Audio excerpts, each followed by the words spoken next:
नमस्कार दोस्तों।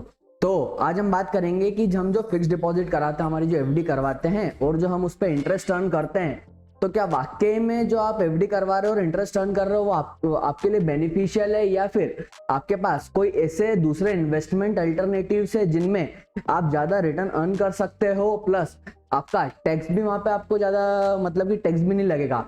तो हम इस वीडियो में इसी चीज को डिस्कस करेंगे। तो आइए इस वीडियो को स्टार्ट करते हैं। देखिए, फिक्स डिपॉजिट जो होता है ना, वो एक ट्रेडिशनल इन्वेस्टमेंट अप्रोच है। मतलब हमारे अगर हम देखें हमारी जनरेशन में हमारे फादर है या दादाजी हैं, तो वो लोग फिक्स डिपॉजिट पे करवाते थे।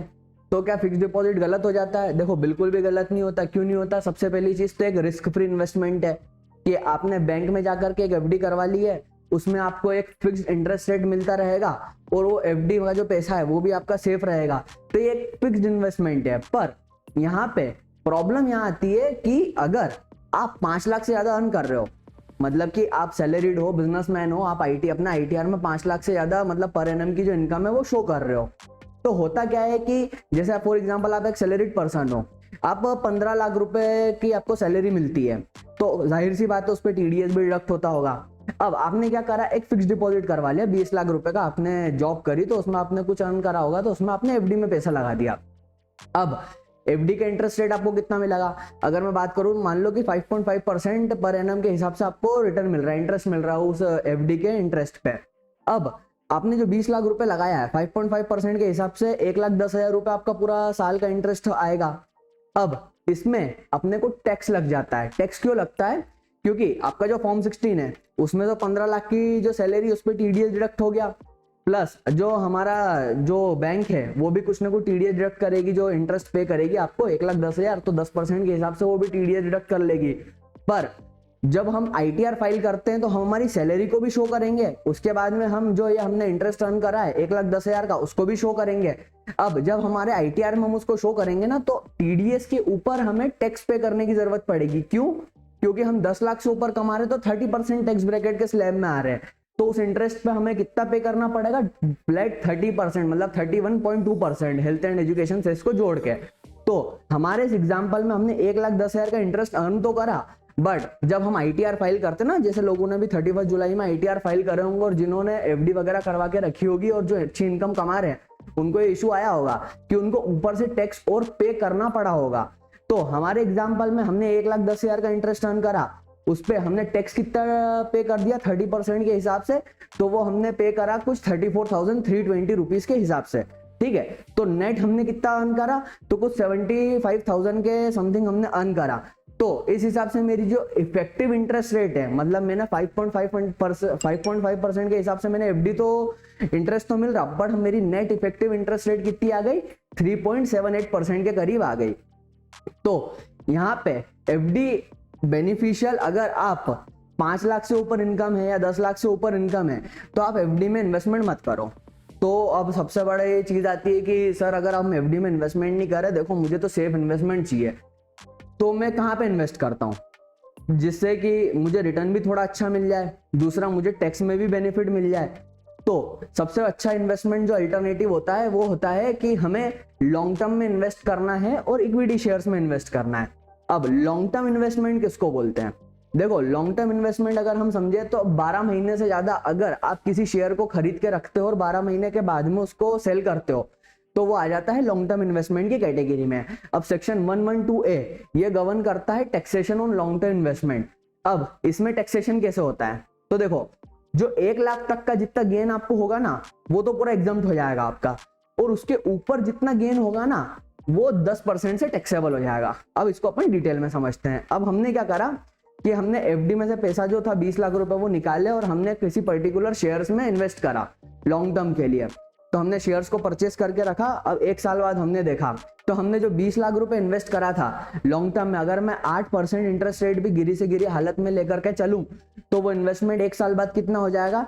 21,60,000 के करीब। मतलब मैंने रिटर्न कितना अर्न करा? मैंने रिटर्न अर्न करा 1,60,000। अब इसमें सर मुझे टैक्स कितना पे करना पड़ेगा? देखो, 1,60,000 में से जो 112A सेक्शन है वो क्या बोल रहा है कि 1 लाख रुपए आप हटा दो एग्जम्पशन के, तो मैंने 1 लाख रुपए तो हटा दिए, तो अब बचा कितना? 60,000।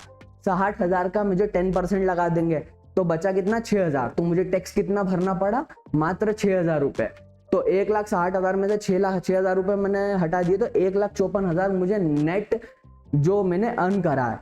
तो जो चीज मैं एफडी में अर्न कर रहा हूँ वहां पे मैं 75,000 नेट अर्न कर रहा हूँ, यहाँ मैं 1,54,000 नेट अर्न कर रहा हूँ। तो अब आप खुद ही कैलकुलेट करो इस पूरे का पूरे डिफरेंस को।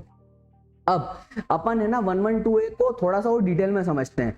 क्या सर इक्विटी शेयर में ही मैं कर सकता हूँ, क्या मैं म्यूचुअल फंड ले सकता हूँ? तो देखो 112A जो सेक्शन है, जो ये टैक्सेशन का मैं बता रहा हूँ, जिसमें आपको 10% से टैक्स लगेगा, वो भी 1 लाख से ऊपर। इसमें एक बात बोल के रखी है कि आपको इक्विटी शेयर परचेस करना है, दूसरा आपको इक्विटी ओरिएंटेड फंड्स में इन्वेस्टमेंट करना है। अब इक्विटी ओरिएंटेड फंड्स क्या होता है? ये वो म्यूचुअल फंड्स होते हैं जिनकी प्रोसीड्स जो 65% प्रोसीड्स है वो इक्विटी शेयर से आती है। जैसे कि यार दिख रहा है कि म्यूचुअल फंड है, अब उस म्यूचुअल फंड ने जो इन्वेस्टमेंट करा हो ना, वो जो इंडिया की डोमेस्टिक कंपनीज है उनके इक्विटी शेयर्स में इन्वेस्ट किया हुआ होना चाहिए। तो आपको उन म्यूचुअल फंड्स में इन्वेस्ट करना है। अगर आप डेप्ट ओरिएंटेड म्यूचुअल फंड्स को चूज कर रहे हो तो फिर आप इस सेक्शन का लाभ नहीं उठा पाओगे। और अगर आप सिर्फ इक्विटी शेयर में इन्वेस्ट करना चाहते हो खुद से, तो आप वो भी कर सकते हो। तीसरा, आपको बिजनेस ट्रस्ट की यूनिट जो है उनमें आप इन्वेस्ट कर सकते हो। तो यहाँ पे हम 112A का पूरा बेनिफिट उठा सकते हैं। अब मेन मुद्दा ये आता है कि सर ठीक है, हमने थोड़ा सा रिटर्न भी हमें यहाँ पे ज्यादा मिलेगा, हमारी टैक्स सेविंग तो हो ही जाएगी। ठीक है, टैक्स सेविंग तो मतलब परफेक्ट है कि होनी है, पर सर रिटर्न का क्या हमें वाकई में, अगर हम लॉन्ग टर्म में इन्वेस्ट करते हैं तो क्या हमें वाकई में रिटर्न मिलेगा? देखो 20 लाख रुपए है, एक शेयर में लगा दोगे, वो बढ़ जाएगा घट जाएगा, तो है ना, अपने पोर्टफोलियो को आपको डाइवर्सिफाई करना है कि आपको ये समझना है कि मुझे उन स्टॉक्स में पैसा लगाना है जो कि लॉन्ग टर्म में चलते हैं। लाइक जैसे रिलायंस हो गया, तो इस टाइप के निफ्टी 50 के कुछ जो स्टॉक्स है उनको आप देखो, उनको समझो और उन स्टॉक्स के अंदर आपको इन्वेस्ट करना है। और सारा पैसा कभी भी एक स्टॉक में मत लगाना, पूरा डाइवर्सिफाई करके चलना पोर्टफोलियो, ताकि जो आपका नेट रिटर्न है, अगर आप थोड़ा सा भी सूझबूझ से करोगे तो आपका नेट रिटर्न 8% 9% से ऊपर चले ही जाएगा लॉन्ग टर्म के अंदर। और ज्यादा समझ में नहीं आ रहा है कि सर मैं किस स्टॉक में पैसा लगाऊं, कितना लगाऊं, क्या लगाऊं, तो इक्विटी ओरिएंटेड म्यूचुअल फंड्स को देखो, जिनमें कि 65% से ज्यादा जो होल्डिंग है वो इक्विटी शेयर्स की म्यूचुअल फंड ने करके रखी है, उनके अंदर पैसा लगा दो। आप उनके पुराने 3 साल के 5 साल के रिकॉर्ड देख लेना, उनमें उन्होंने कितना रिटर्न दिया है, तो वो आपको पता चल ही जाएगा कि इन म्यूचुअल फंड्स ने हमें कितना रिटर्न दिया है। तो अगर आप अपने इन्वेस्टमेंट्स को स्मार्टली प्लान करोगे तो आप अच्छा भी कमाओगे और आप टैक्स भी कम पे करोगे गवर्नमेंट को। और ये पूरा का पूरा इन एमिट ऑफ आता है टैक्स प्लानिंग में, मतलब इसमें इवेजन जैसा कुछ भी नहीं कर रहे हैं हम, ये टैक्स प्लानिंग कर रहे हैं। तो अब इसमें हम एक प्लानिंग और समझते हैं कि अब इन फ्यूचर क्या होगा। हुआ क्या कि आपने अच्छा म्यूचुअल फंड देख लिया या फिर आपने इक्विटी शेयर में इन्वेस्ट करा और आपने काफी अच्छा अर्न करा, लाइक 20% अर्न करा, और आप सोच रहे हो कि यार सर मैं तो क्या करता हूँ कि मैंने 1 साल तक तो इसको होल्ड करके रखा है, मेरा मन नहीं कर रहा कि मैं इसको बेचूं, क्योंकि मुझे इसने 20% रिटर्न दिया है, तो क्या पता ये अगले वाले साल में मुझे 20-25% रिटर्न और दे दे। तो पर हमें ऐसा नहीं करना है। हमें क्या करना है कि 1 लाख तक का बेनिफिट आपको एग्जम्पशन मिल रही है ना, वो हर साल मिलेगी। जो 112A में 1 लाख तक की एग्जम्पशन है ना गेन में, तो वो तो हर साल हमें मिल रही है। तो अगर आपने अर्न कर भी लिया है, अच्छा अगर 20% से मान लो आपने अर्न करा है, तो जितनी एग्जम्पशन है ना उतने की पोजीशन को स्क्वायर्ड ऑफ कर देना।